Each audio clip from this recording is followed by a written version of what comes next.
Dit is het laatste beeld dat we filmen. De begraafplaats naast de synagoge in hartje Boedapest. Waar de geschiedenis juist die week ongedaan wordt gemaakt, terwijl wij hem nog maar amper hadden beschreven.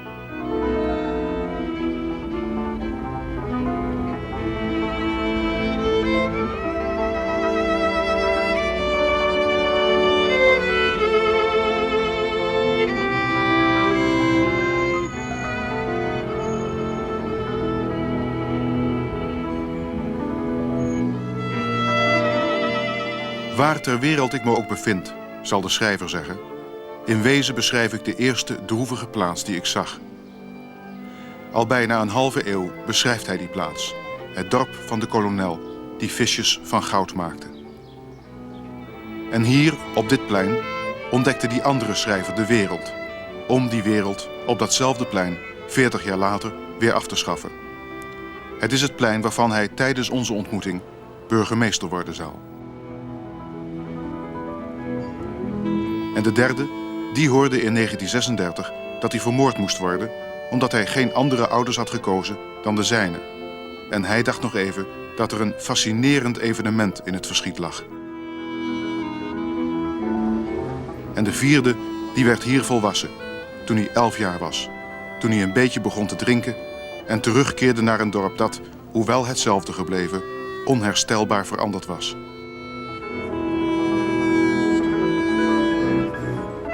De schrijver zal tijdens onze ontmoeting zijn grootvader worden. We filmen hem op het plein van toen. Hij is gegeneerd en jongensachtig verlegen.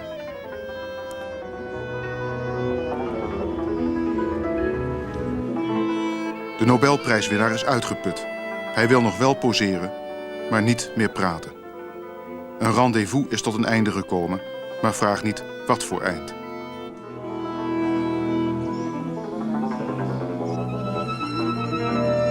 De schrijver kruist na 2 dagen vol verhalen de plekken aan waar hij in 1944, alsof God het gewild had, want wonderbaarlijk toevallig, aan de Endlösung ontkwam. En de filosoof, die zich aan niemand iets gelegen laat liggen, neemt op ons verzoek op een kampeerstoeltje plaats. Zijn gedachten nog bij het einde van de Joodse droom. Het lijkt dagen geleden dat we begonnen, zoals bij de 3 anderen, met de eerste herinneringen aan het bestaan.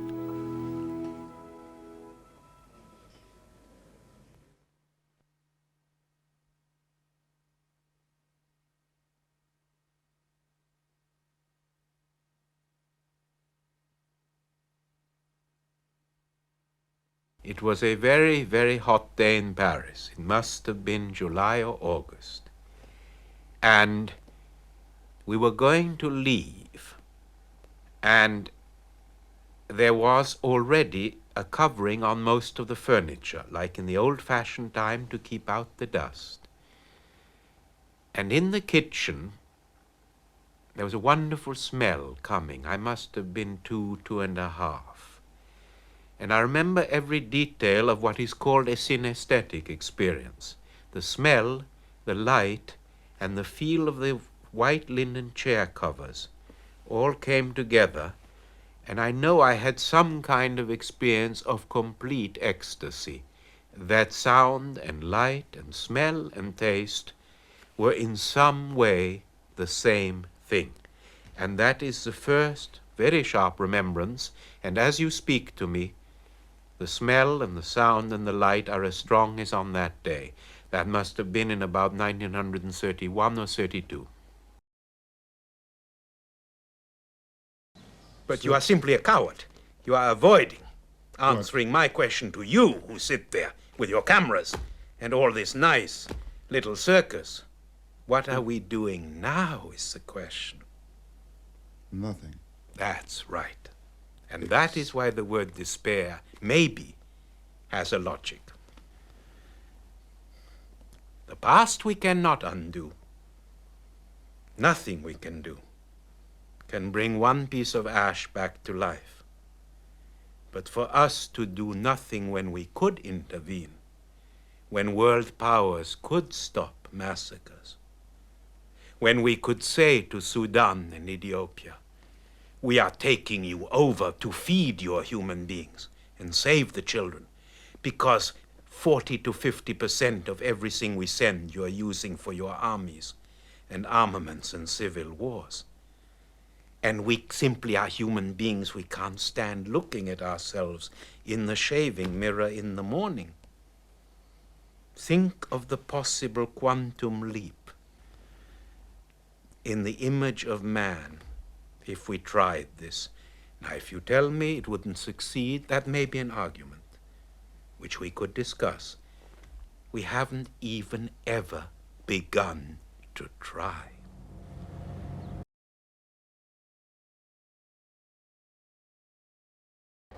One would say there was not much childhood in my childhood. I don't see how there could be between 1929 and 1940, of course. Of all the lottery numbers of them to be born in and to grow up in, that's probably in human history among the very worst. There was not much singing, and I was never treated as a child. I did not have fairy tales or nursery rhymes. I may have learned some English nursery rhymes and nonsense verse in learning English, because as I began to write in English, it was with a guidebook called English Without Tears, which had some nursery rhymes in it. But I remember an absolutely characteristic remark of my father. He didn't like that book, because to learn something without tears he did not really believe in. And I can tell you that no one learns Greek irregular verbs without tears. That I can tell you. And he certainly won't remember them without tears. So I remember that was very much my father. He was half joking. But he said to me, don't trust that book too much. If it's without tears, it probably isn't very good. And that was half a joke. It was a dark joke to make to a child, an important joke. And there wasn't much singing. There were no fairy stories. There were...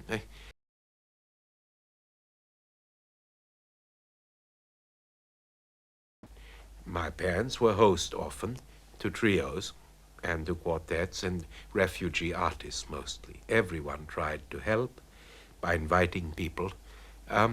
You know, your audience will hardly be able, your young audience, to remember. You had musicians of world fame in the Paris metro begging. I mean, with nothing, with no union card, with no chance to play. So if you could have evenings where everybody contributed something, even to let them play. So there were concerts and charity concerts and refugee concerts. And there I used to be allowed to stay up a little and listen at the edge of the room or on the stairs with the door open while the grown-ups sat inside.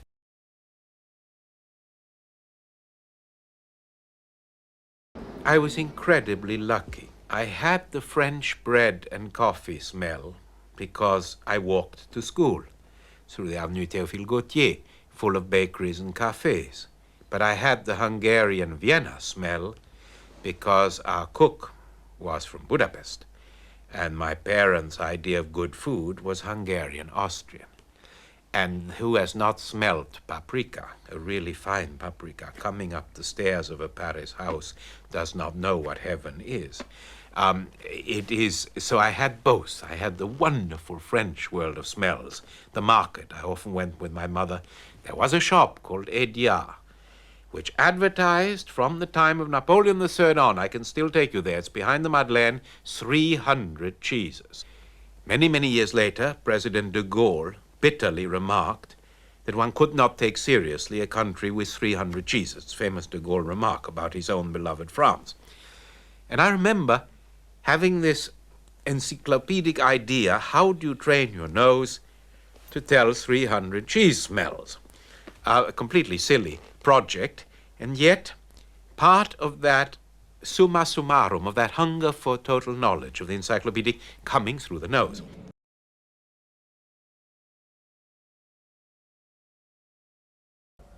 And my father and mother, in the evening, when we would come to them, we didn't usually dine with them. We often did, but not usually. We ate earlier in the children's nursery. But they had something which was called an infusion. It was a tea, an herbal tea, camomile, or mint tea. And for me, I think the evening, the near to going to bed, is the smell of the infusion, of my parents' mint or digestive tea being brought to them. It's a very subtle smell, small flowery smell.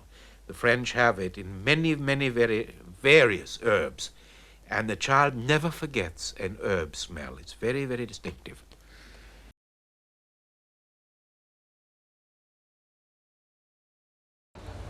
One of the reasons why I regard psychoanalysis as less logical, less convincing, and with less evidence than, say, witchcraft in the 16th and 17th century, is that I had relations to my father and mother which Freud says are impossible.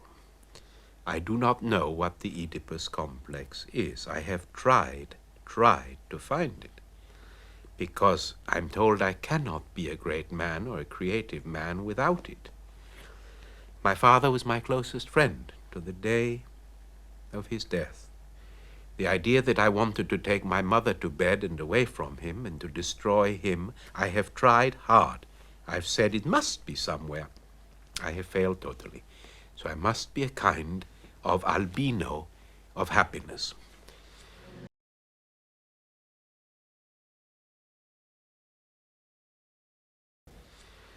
My father was a very difficult man, a very dark man. My father had achieved a fantastic career in his early 20s in Vienna. He had come from complete poverty. In northern Bohemia, we come from a village 12 kilometers from Lidice, the village which the Nazis then terribly killed every human being in and destroyed. Our origin is a tiny village in that region. My father comes to Vienna probably as a baby. And in the Austrian Empire, talent had every chance, even Jewish talent. Of course there were difficulties, of course. But if you worked damn hard and were a brilliant person, every door was open. He was secretary of the great bank, the Kreditanstalt, at 24, with a triple doctorate in law and finance. And he had a fiacre with 2 horses. To me, that's an almost talismanic memory when he courted my mother. And in the middle of that fantastic career, in 1924, he said, "The end is coming here." My mother didn't believe it. The families were horrified. He gave up everything and came to Paris to start all over again, at a time when it was very, very difficult already for Austrians and Jews to come to France. The French were not very welcoming or friendly. And he made a second magnificent career.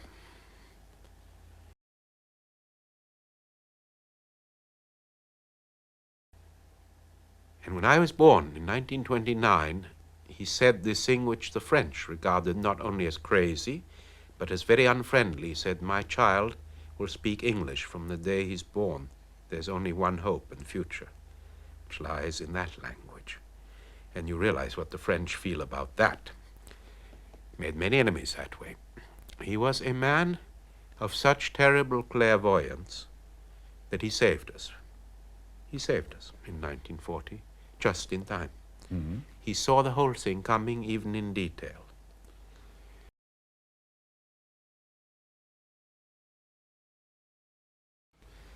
The things he taught me have guided my whole life. He told me, wherever you are, have a small hand luggage ready. That's a lesson he gave me as a tiny boy. Always remember where the door is. Never be afraid of starting again, never. Regard it as a tremendous privilege to begin all over again. And this is the law of my life now. Wherever I have to go, my homeland is a typewriter or a pen. If I'm allowed that, I have my passport. I have no fear at all. On the contrary, I will learn the new language. It will be a very great experience. I will become a richer person.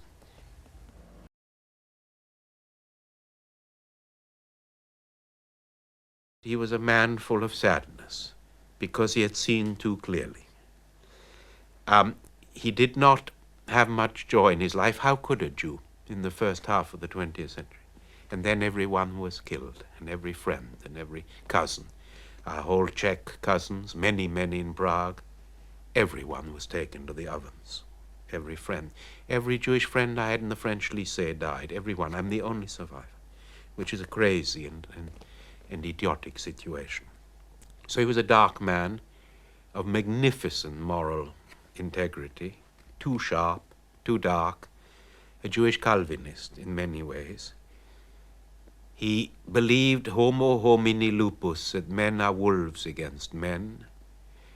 He believed that men lie and cheat in business continually, which he could not. He was a man of the most ultimate scruple.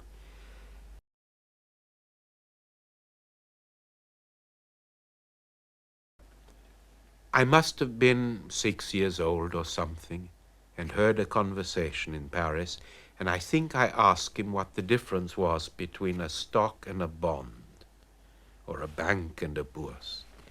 And he said, I know so that you will never get the answer. He had decided then that he would make possible for me to be a scholar or writer, that the purpose of his life was that I should not know such nonsense, and that I should never lose my time with something that idiotic. And this is a deeply ambiguous position, because to be a leading, and he was, international investment banker, and to feel that this is only an instrument so that your son and or daughter, I have a sister, should not know about that world. Now that I'm myself getting old and have children, I know this is a quixotic and ambiguous and in some way self-destructive position, but it made my life possible.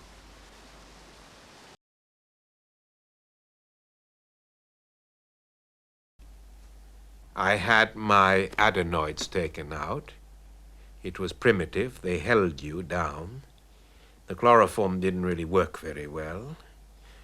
And suddenly my mouth was full of blood, as every child. Remember, this is 1930s. We have changed a little since then.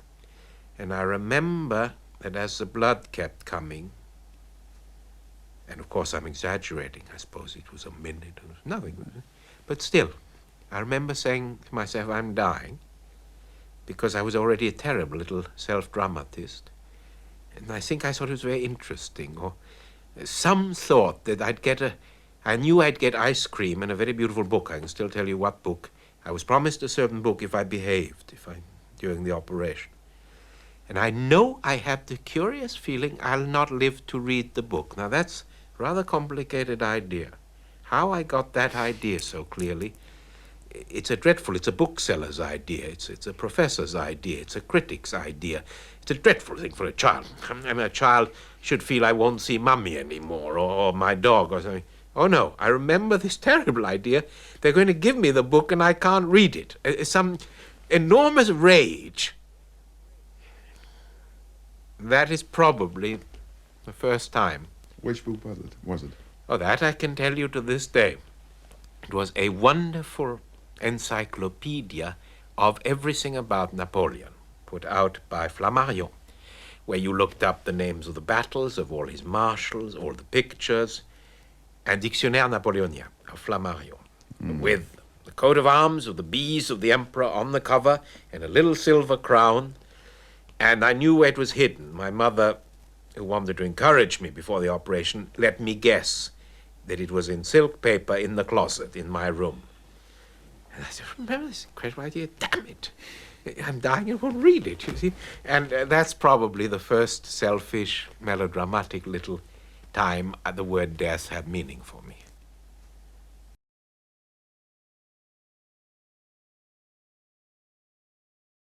The very beginning was, I was terribly excited about Herodotus and history. My father read a lot of Herodotus to me. And I was trying to do something for my own experience of the day and the week in the style of Herodotus. The history of me, terrible, of course. Fine. It doesn't matter what a child starts with. If he has the conception of being silent in front of a page. I had a Waterman pen as a gift. This was a very great luxury in the green or brown? What Brown, a brown waterman with a little golden strip around it, and this little notebook. And I remember writing... At the age of? 5, Opus 1 or something. It must have been because I heard on the radio or on our records opus numbers. I must have asked, what does this mean? And my mother and father must have explained to me, musicians give numbers to their compositions. Or, like the volumes behind me, they had numbers, so I could tell that a writer had done 1, 2, 3, 4, if he had done several books. And then I had a wonderful woman, a Scottish lady, who came to teach me Shakespeare. I know her to this day. That was the beginning of a love story. Of a deep and constant passion, and she made me learn by heart. And if you use nothing else of this interview, I hope you will use this. Those cultures where children do not learn by heart are destroying past and future. What you do not know by heart, you do not love. That is what the word by heart means. What you know by heart, no one can take away from you, ever. You can sit in the dark of a room, in fear and in sickness and in prison, and you carry inside you the luggage of freedom, which is what you know by heart. And to this day, I try to learn things by heart, out of love, out of sheer joy. And memory is a muscle. We know that, just like arms and legs. If you do not use it, it decays, and you cannot run again. And modern education, which has stopped learning by heart, which has organized amnesia, that's what modern education is, planned amnesia, has destroyed one of the great instruments of joy. I don't say of knowledge, joy, of pure and absolute joy in a difficult time.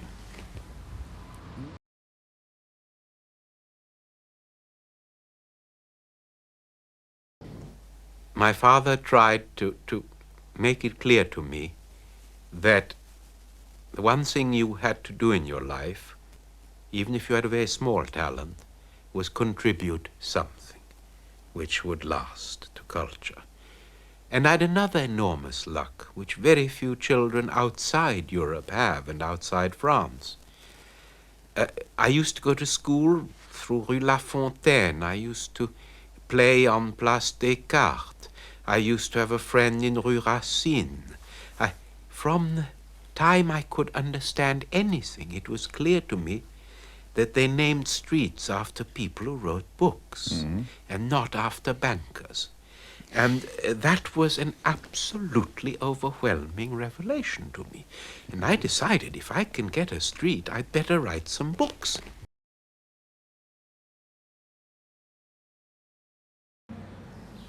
I grew up among books. My earliest memories are going with my father, book shopping on the quays in Paris. He was a great collector. And in this house I've saved some of his great collections, which were buried when the Gestapo came. I was just in time. He was a great book collector, but above all, from the beginning, he read to me out loud. And never children's books, only the best. And I will tell you how he began teaching me Greek. I must have been 4 and a half or 5. He would take from Homer a passage, a fantastically exciting passage. Suppose where Achilles has his sword raised, and we don't know whether he will kill Lycaon, or where Ajax is running back to the ships to try and stop them being burnt. And then my father would say, I'm terribly sorry. There's no translation for the next few lines. I was at 4, and I don't know what we can do. And I was so crazy to find out that we began doing the Greek together. That's how my Greek began.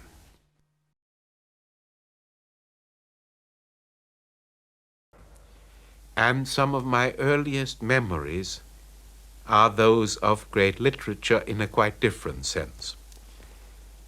You will remember that in the early 1930s, private people and the educated upper class or middle class helped artists a lot and gave to writers and had concerts and so on.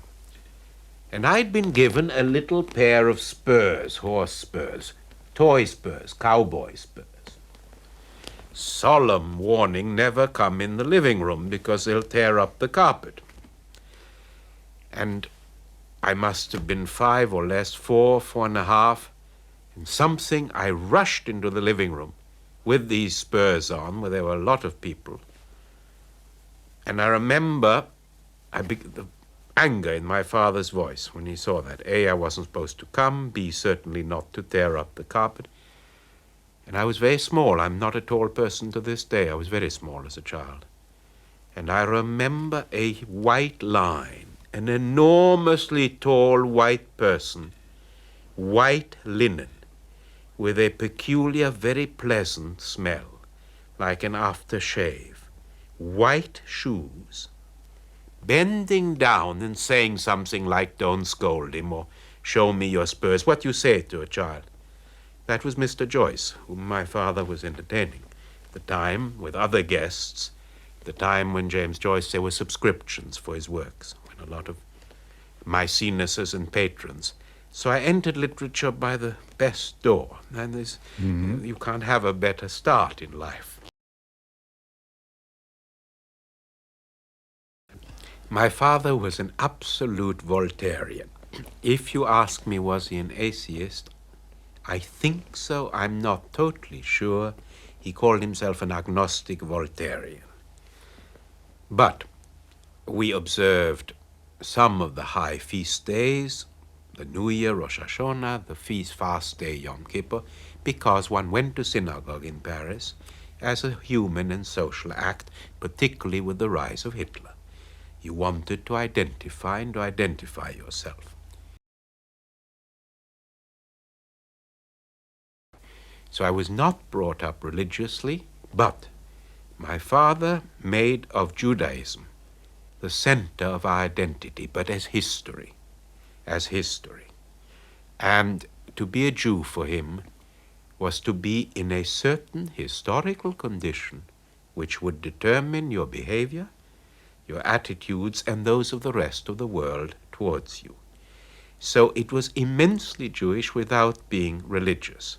And again, that is an ambiguous and difficult situation. I don't think he ever quite understood that for most human beings, to have only history and suffering without the religious faith is a very peculiar solution.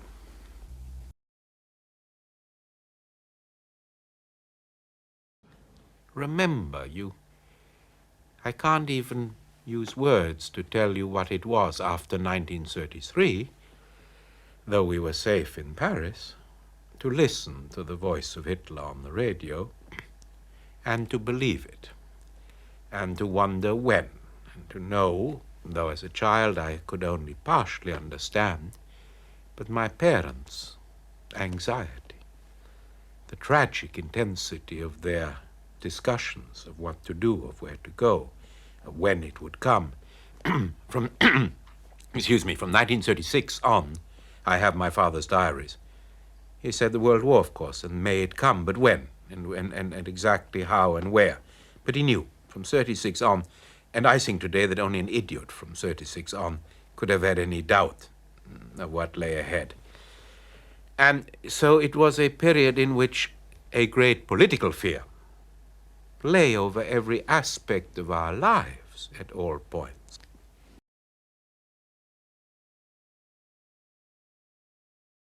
I do remember people were screaming, "Rather Hitler than Blum," plutôt Hitler que Blum, right in the street. And we came home, and my mama decided to draw the curtains. And I was screaming, because I wanted to see, of course. And my father came home very calmly and said, "Open the curtains. I want the child to see everything." And he said to me, "George, what you are seeing is called history, and you must never be afraid." It was one of the great moments. It's called history. So when they put on the gas masks, and to this day I remember that smell, that's what a child can never forget, the rubber smell inside the mask. Stupid. We all thought there'd be a gas attack on the first day. fine. I remember saying to myself, this is history. I didn't know exactly what my father meant, but I wasn't afraid. I was excited. I knew there were books called history books, and they told about people, and I collected, like every child, everything about Napoleon, and I'd read a magnificent biography of Alexander and so on, which I still remember in its green covers. And so I said, this is history. It's something very exciting, and so there'll be books about it. And that certainly meant that I did not have the fear which a more intelligent, more sensitive child would have had. I remember, a kind of excitement that I too was entering the club of history.